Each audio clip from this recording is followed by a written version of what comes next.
येत्या 22 जानेवारीला अयोध्येत राम मंदिराचं उद्घाटन होऊ घातलंय।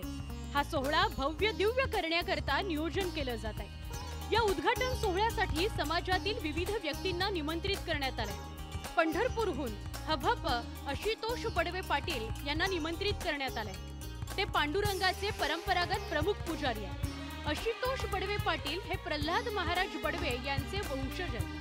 छत्रपती शिवाजी महाराजांच्या राज्याभिषेकाकरता प्रल्हाद महाराज बडवे यांना आमंत्रित करण्यात आलं होतं। हिंदुत्वाचा ओंकार उठत असताना, राम जन्मभूमीच्या निमित्तानं रामललाची प्रतिष्ठापना या स्थानी होत असताना पुन्हा पंढरपूरला राम जन्मभूमीच्या रामललाच्या प्राणप्रतिष्ठेचं आमंत्रण प्राप्त झालेलं आहे।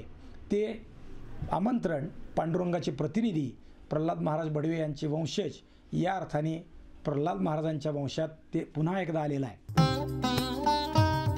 सेवेधारी मंडळींपैकी पांडुरंगाच्या पादुका असणाऱ्या कालाच्या वाड्यातील हरिदास महाराज यांनाही निमंत्रण देण्यात आलंय।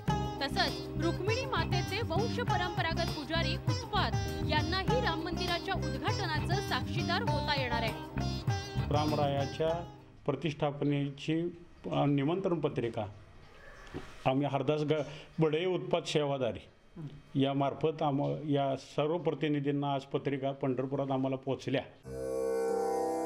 संत तुकाराम महाराज, संत नामदेव महाराज आणि संत एकनाथ महाराज यांच्या वंशजांना राम मंदिर उद्घाटनाकरता निमंत्रित करण्यात आलेलं आहे। तसंच संत ज्ञानेश्वर महाराज पालखी सोहळा विश्वस्त वास्कर महाराज आणि देगलूरकर महाराजांना सुद्धा या सोहळ्यासाठी हजेरी लावता येणार आहे।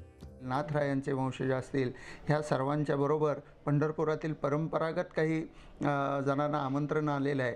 अशा स्वरूपात हा भव्य दिव्य सोहळा दिनांक 22 जानेवारी रोजी अयोध्येत होतोय। त्या निमित्ताने पंढरपुरातील काही महाराज मंडळीही तिथे उपस्थित राहणार आहेत आणि हा आनंद गगनात न मावणार आहे। शंकराचार्यांच्या उपस्थितीत राम मंदिर उद्घाटन समारंभ होणार आहे। या कार्यक्रमाकरता विश्व हिंदू परिषद, राष्ट्रीय स्वयंसेवक संघाच्या पदाधिकाऱ्यांना निमंत्रित करण्यात आलंय। तसंच 4000 ऋषी आणि 2200 इतर पाहुण्यांच्या उपस्थितीत हा सोहळा होणार आहे। पंढरपूरहून वीरेंद्र सिंह उत्पातसह ब्युरो रिपोर्ट, न्यूज 18 लोकमत।